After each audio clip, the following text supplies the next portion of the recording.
Right before Christmas, early in the morning, police were called to one of the most notorious homeless encampments in Seattle, in Ballard, a violent place full of sick, desperate people. A man had spotted his car, which had been stolen from him, and when he approached it, there was a body inside, pitched upside down with its head down by the brake pedal. Her name was Lexi Evanson. She was 35 years old. Any change today? I met up with Lexi in 2015. Her eyes were tired. Her hands, her feet, every part of her told a story. She was a heroin addict. Spare any change this afternoon? Thank you anyways. By that time, she'd already been on the streets for several years. How old are you now? 27 now. 27. Yep. You seem older than 27 to me. Yeah. I think I've experienced enough life and death for 3 or 4 lifetimes. She told me about the two loves of her life, a pit bull named Lucy who was stolen from her, and heroin. And there was just one day in Chicago where my boyfriend broke up with me and I hated life and I wanted it to end, and I was just buzzed enough, and my friend was like, here, try some of this. And I was hoping, honestly, I was hoping that I'd just OD. And my first time doing heroin, I just didn't want to feel anything and I wanted to die. And instead I fell back and saw hearts and stars and fell in love. And I knew I was screwed from then on. You say you fell in love. Yeah. You mean with it was heroin? My new boyfriend. I didn't date anybody after that. I didn't care about anybody else or anything. Lexi's family watched helplessly as she slipped into addiction and homelessness. I know because I'm part of that family.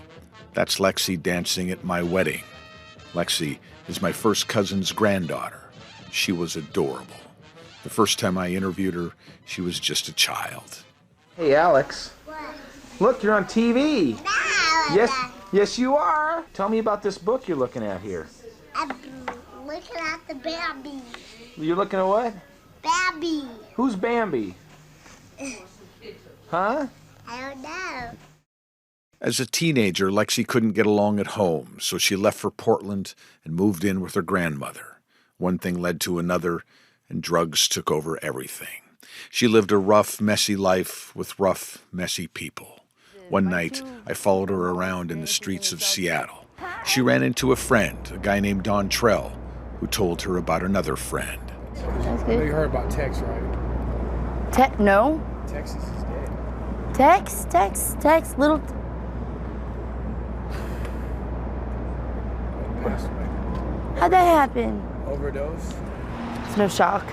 Kind of numb to my friends dying now.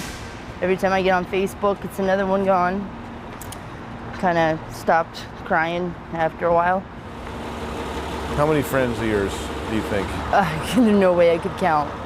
No way. Every year there's at least 20. The next time I saw her, 6 months later, she told me that Don Trell was dead too. And she introduced me to a guy named Richie, who spoke heartbreakingly about his addiction. The last 2 times that I called my dad, one of the things that he said each time, it absolutely killed me inside, you know, and I cried after when I got off the phone. You know, and he said that I'm fearing that call, you know, that it happened, you know. A call that you're dead. Yeah. A week later, Richie overdosed and died. And so it was for Lexi and the people she knew and the world she was a part of. In his tent. Lexi did her best to try to make people understand the trap that she had fallen into. She was honest and brave. She was on and off opiate blockers. She was in and out of housing. There was counseling and addiction specialists, but the drugs were too strong. They almost always are. Eventually, she switched from heroin to fentanyl because it was cheaper and so plentiful in Seattle. And through it all, she stubbornly clung to her dreams. I still want to be a chef. I still consider myself a cook. I miss cooking. It was part of my therapy. Can it happen? Or is there a part of you that's given up? No, I can't ever give up. Then I'll just be like the rest, and I don't see myself like them. On December 19th, she tried to check herself into a hospital. She had a bad earache and a migraine. They gave her a prescription for eardrops and sent her away. In the early hours of December 21st, she called her grandmother. She was in pain, distraught, incoherent. Her grandmother asked where she was. Lexi couldn't say. Hours later, she was dead.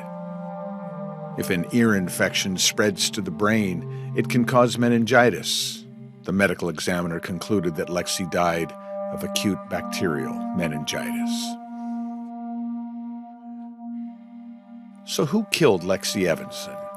Well, she did it to herself, didn't she? Nobody made her become a drug addict. Lexi did it. A slow suicide. But there were accomplices. The drug dealers who hunt on the streets, preying on the weak and the desperate. They killed Lexi. The city of Seattle killed her too because of its own addiction to a twisted form of compassion and tolerance. Seattle makes it easy to live like an animal and die on the streets.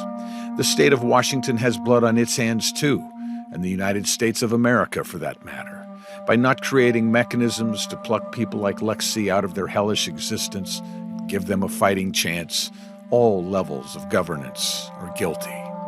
The truth is, all of us built this machine, this cult of indifference. We watched her dying for years, she and thousands of others, without demanding something different. We're all complicit. What now? Kids can't be in that newspaper. It's good to see you, Eric. It's good to see you. Take care of yourself, all right? Say hi to Mo and the kids. Maybe her body finally gave out inside the car and she somehow slumped down head first to the floor. Maybe she was with someone when she died, and that someone didn't know what to do, so they dumped her into the stolen car. Who knows? Her name was Lexi Evanson. She was a beautiful child who became a mixed-up kid who left home and was eaten alive by the world. She started dying a long time ago, and everyone just stood around watching.